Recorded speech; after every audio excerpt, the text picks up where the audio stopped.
Hi YouTube, it's Kathy, and this is my December 2020 reading wrap-up. If you're not already aware, I do weekly entertainment wrap-ups of everything I read, watch, and listen to, but today we're just talking about the books.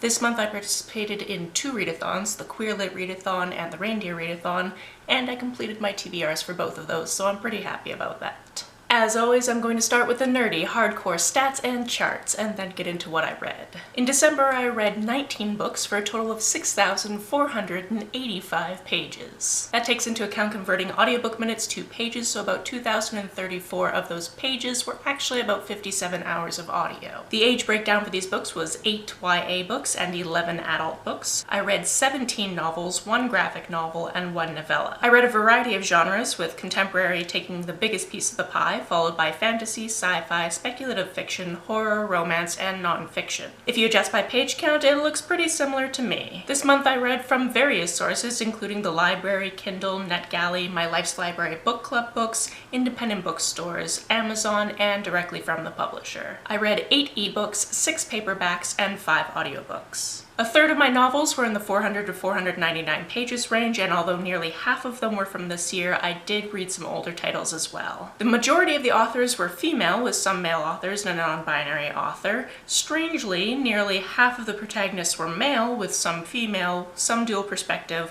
1 ensemble piece, and 1 non-binary main character. In terms of setting, most of these books took place in the United States, but I also had reads from Canada, the United Kingdom, and set in other worlds. Also one book primarily set in Haiti that didn't show up on my graph, and I don't know why. In terms of diversity, I had some queer books, some about race, some books that had intersections of at least 2 minorities, and a few that had no prevalent diversity. In terms of star ratings, I had 2 3-star reads, 3 3.5-star reads, 8 4-star reads, 3 4.5-star reads, and 3 5-star reads. Let's start with our lowest rated read and work our way up to the highest, shall we? We will of course preference this with 3 stars is not a bad rating. I'm not saying that these 3-star books are bad books. I enjoyed them to an extent. However, they had attributes that just weren't for me. First, we have The Yiddish Policeman's Union by Michael Chabon. This is a murder mystery set in the district of Sitka, which is a settlement of Jewish people in Alaska that had been there about 60 years by the time we're starting the plot, and it turns out that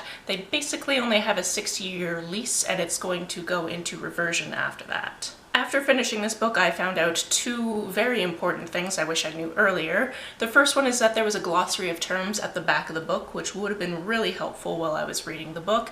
And the second is I don't know if this is historically accurate. I came out of this feeling like I should research this Jewish history because I'd never heard about any of it before, and from the little bit of what I read at the back of the book, this might not have been accurate whatsoever. I don't even know if there was a district of Sitka. I'm pretty sure it said that that was not a real place. So I'm still going to have to do some research, but anything that I've picked up as a fact from this book, I'm going to just set aside and pretend I never learned because I don't actually know if it's a fact or not. Although this did have interesting characters and a compelling plot, there were too many characters for my liking, and there were a lot of different factions of Jewish people that all seemed to be warring with each other, and I couldn't keep that straight. That of course is partially my own problem because I don't know a lot about Jewish culture, but because of the end of the book, I don't even know if these different cultures actually exist. So again, I'm going to have to do some research about this, but I don't feel compelled to figure it out immediately because I have such a hangover from this book and just wanting to finish it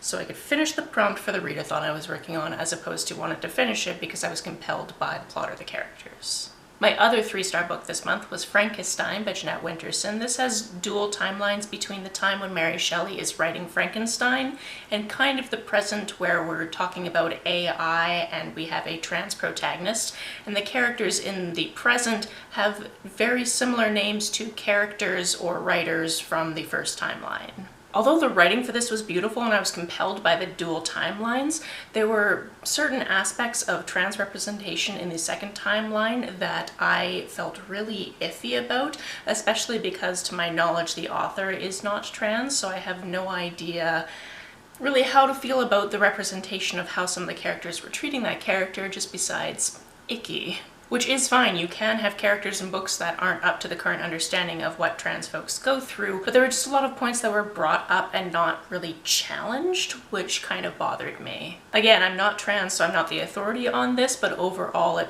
left a bad taste in my mouth. On to my 3.5-star books, the first one being The Midnight Club by Christopher Pike. This is a book that I actually just finished at the end of the month, and it has to do with these 5 teenagers who are in a hospice for people who are teenagers and have cancer and are probably going to die soon. That's what a hospice is. But they are friends and they come together at midnight to tell scary stories. This book was interesting because a lot of the bulk of the book was taken up by the stories that they were telling and how those stories interconnected with the lives of these 5 people. The other 2 Christopher Pike books that I reread recently were from the 80s, and this one was from 1994, and I think I preferred the writing in this one, so it feels like there was some growth between the last 2 books and this one as to just style of writing and getting characters to be more interesting, and there were less problematic elements in this.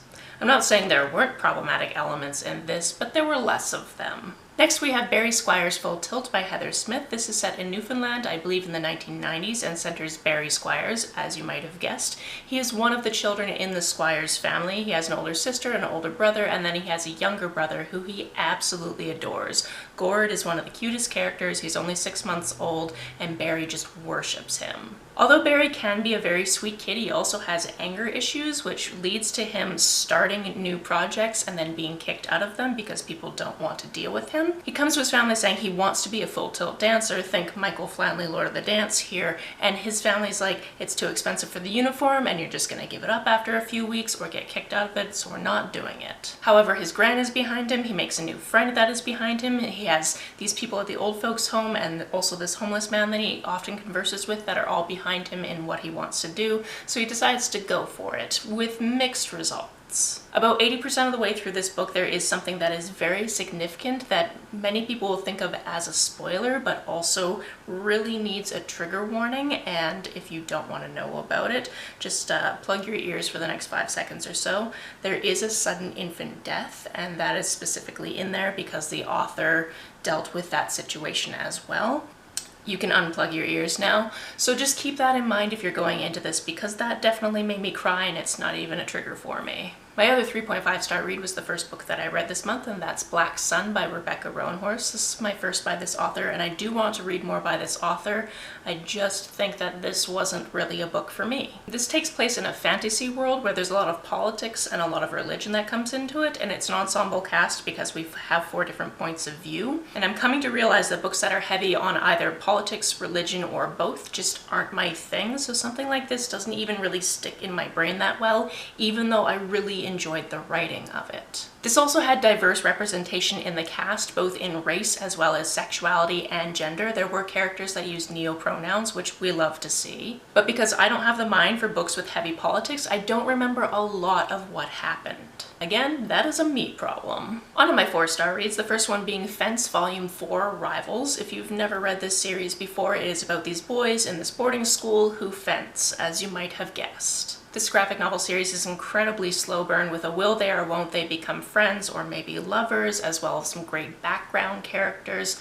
I really love my queer sports, so that's why I continue to read this. And there is a tie-in novel now written by Sarah Rees Brennan, who I absolutely adore, that I currently have out for the library. So even though I'm not supposed to read books from the library in January because it's Read-Yo Shelves where I'm trying to read books that I already own, I'm gonna probably read it. Next we have The Sound of Stars by Alicia Dow. This takes place primarily in New York and then has a road trip component where the world has been taken over by these aliens, and those aliens have banned all forms of human art. This book has dual protagonists. The first one is a black girl living in New York who is operating a secret library, and the second protagonist is one of the aliens that has taken over the world and really likes music. They team up and go on a road trip to try to save Earth. I really like the storyline of this book. I like that we got a demisexual protagonist because I'm demi and I love seeing that representation. There were also some literary and music references worked in here, and there was some music from a band that she really liked that ended up playing a very big part in the plot of the book. The ending of this book did feel a little bit rushed to me, but other than that, I really enjoyed this. Next we have Mountains Beyond Mountains by Tracy Kidder. This is about Paul Farmer, who is one of the people that started Partners in Health, which is a huge charity that helps people around the world. This charity started out in Haiti, and that is the majority of what this book is. It is him trying to understand the health problems that are facing Haiti and trying to solve them, mainly tuberculosis and multi-drug resistant tuberculosis. Although he is the primary focus of this book, we do have other people that we learn about in this book. For instance, at one point he was dating Roald Dahl's daughter, who is also a part of founding Partners in Health, which to me was just a very interesting literary tidbit. Next we have Pet Sematary by Stephen King, as read by Michael C. Hall of Dexter fame, which is why I finally picked up this classic that I probably should have picked up in my teens because I read a lot of King in my teens. This is one of those horror books where even if you've never read it, you probably already know the plot, even if you can't think of how you know the plot. This family moves to a small town, and somewhere just off their property is a pet cemetery where children have been burying their pets for about 100 years. The little girl in this story has a cat. You might think that that cat dies, you might think that that cat gets buried in the pet cemetery, but actually there's a section past the pet cemetery it gets buried in, and then the cat comes back. This is the book that Stephen King has gone on record saying that scares him the most. He kind of finished reading it, got so scared of it, put it in a drawer, and then when he came back to it, eventually it was published and it is out in the world. I believe there's also a movie that I have not seen but would be interested in watching. I can also understand why this would scare him because it does have to deal with having small children and what happens if those small children die and that type of thing. And of course there's also some gruesome things in here, so I could understand why it would be his favorite horror of his, or his scariest thing in his opinion. Michael C. Hall, by the way, did an excellent job narrating this book. He did different voices for different characters. I really dug that aspect of it. Just, don't expect to go into Stephen King books and get great representation when it comes to disability or women or minorities or anything like that. Next we have The Black Veins by Asia Monet, which is the start of a series. This has to do with this girl who has these powers. Her family knows she has these powers. Essentially the way magic works in this world is somebody had too much of it, so they decided they were going to split the power into 7 children, and then these children are around the United States. She is one of those people. She's the guardian of a certain type of power, although she hasn't come into her power yet. And then somebody kidnaps her family, so she goes on a cross-country adventure to get the other guardians to help her find her family. This ticks a lot of boxes for me. It's a road trip adventure. It's got a diverse cast both in sexuality and race and gender identity and all of those types of things. A few of the things that we would come across seemed very obvious to me, but at the same time some of these characters are only about 14 years old, so this kind of is the middle section of YA as opposed to the older section of YA. Next we have Take a Hint, Dani Brown by Talia Hibbert. This is the second in the Brown sisters. I believe it's going to be a trilogy because there's 3 Brown sisters. This one has to do with Dani, who broke up with this girl that she had been sleeping with, who was a friend of hers about 6 months ago, and she just really needs a new fuck buddy, and she prays to the universe for that to happen. There are a few hints that point her in the direction of Saphir, who is this very grumpy security guard that she sees all the time at work, because she works as a professor, he works as a security guard at this university. One day there's a fire drill while she happens to be in the elevator, and he ends up having to save her from that. Even though it wasn't a real emergency, people took video of him carrying her out of the building all heroically, and then a hashtag got started, and then they decided this would be really good publicity for the company that he runs on the side. He also loves reading romance novels, so a fake dating trope is kind of okay by him, except for she doesn't want a real relationship and he does. This is exactly what I wanted out of it. It was cute, these characters coming together, these different dynamics. We've got different family and friends in the background being supportive or not.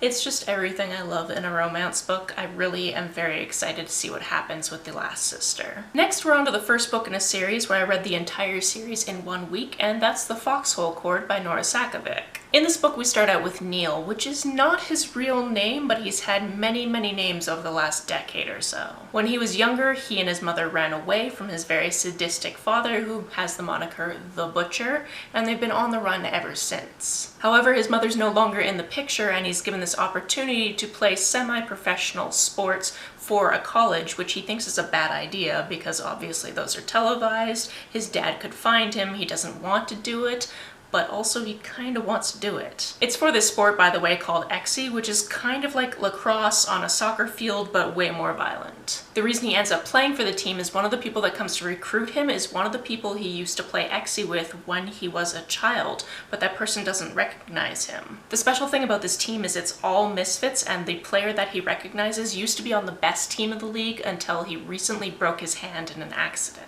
From here we get to know more about the sport, more about this team, more about these specific team members, and then this rolls into the next book in the series, which is The Raven King. In this book we learn more about the top team in the league, the Ravens, as well as the rivalry between these two teams, and obviously, this being the second book in the series, there are lots of spoilers. There's spoilers for the end of the first book, which really has a catalyst into the second book. There's spoilers for things that happen in this book that I just can't talk about, because when we go into my 4.5-star reads, we get into the third book of the series, which is The King's Men.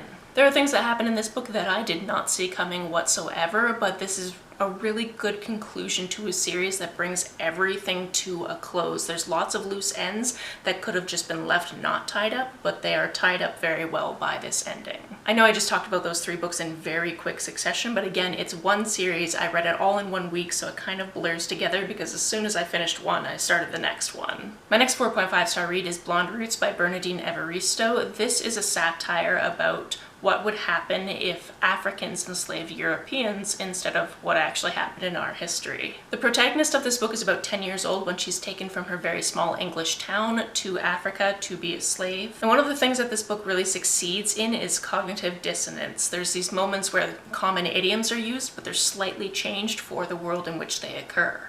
It's also excellent at pointing out microaggressions, but obviously the flip side for this world. This book jumps around in the timeline a little bit, so we get her perspective growing up, as well as her perspective now and trying to escape, as well as the perspective of the people that own her. This is a masterful debut novel. Finally, for my 4.5-star books, we have the last thing I read this year, which was a novella called I'll Be Home for Christmas by Mason Deaver. This is a continuation of the characters from I Wish You All the Best, so if you haven't read that, I highly suggest reading that before reading this, because you'll understand the dynamics of the characters a little bit better. The premise of this book is that Ben wants to make a very cool holiday surprise for their boyfriend. To do so, they are going home, picking up their boyfriend's dog, bringing the dog back to Los Angeles, which is a cross-country plane trip, and then surprising their boyfriend with their family dog, who will be living with them because their boyfriend lives in the dorms. If you've read the original book, you know that Ben has anxiety, and a lot of that is tackled in this. Obviously, nothing goes perfect in this, but it was just such a delightful read, and I really loved getting to see all of these characters again. On to my 5-star reads, the first one being a little controversial because it's A Deadly Education by Naomi Novik. I've read 1.5 books by this author before, didn't particularly like them, but when this one came up as an audiobook for my library, I decided, why not? The fact that I listened to this as an audiobook probably lays heavily into why I enjoyed it a lot more than other people have. From my understanding, when you're reading it on the page, it is very info-dumpy, and there's a lot of just reading through how this world works, and people didn't really like that, whereas I was just listening to how this world works. And I think that that was a much better way to absorb the material in this book. From my understanding, this is the first in what is going to be a duology, so people feel like this one just had to set everything up for whatever's going to happen in the second one. This book has to do with a magic school where children who have magic go here. There aren't really teachers there, and the school is just kind of made to teach them kind of in an automated format, but there are these things called mals, which are just trying to kill the students because they are particularly attracted to pubescent people with magic. Our main character isn't very well liked, and this is something that she's faced basically her entire life, but is very detrimental to being in this school system because if you don't get an alliance, you are less likely to graduate. Graduation means going through this hall with all of these monsters, and whoever gets through graduates, and whoever doesn't dies. I enjoy the way that this book talked about privilege and how hard this character had to work just to survive, and how smart this character was, and I'm really interested to see what happens in the follow-up. There were a few instances here and there throughout the book that, especially when taken out of context, could be seen as very, very problematic. So know that going in, I didn't find them particularly problematic while I was reading the book, but I don't belong to any of the minority groups that could have been affected by these comments, so my opinion on that means nothing. My penultimate book on this list is The Summer of Everything by Julian Winters. Julian Winters is just a treasure. I absolutely love everything I've read by him. This book has to do with Wes. He has recently graduated high school and he's going into university and he has no idea what he wants to do, but he wants to spend this summer working at his slacker job at the bookstore that is underneath where he lives. He's been going there for years. He loves working there. He loves browsing there. He loves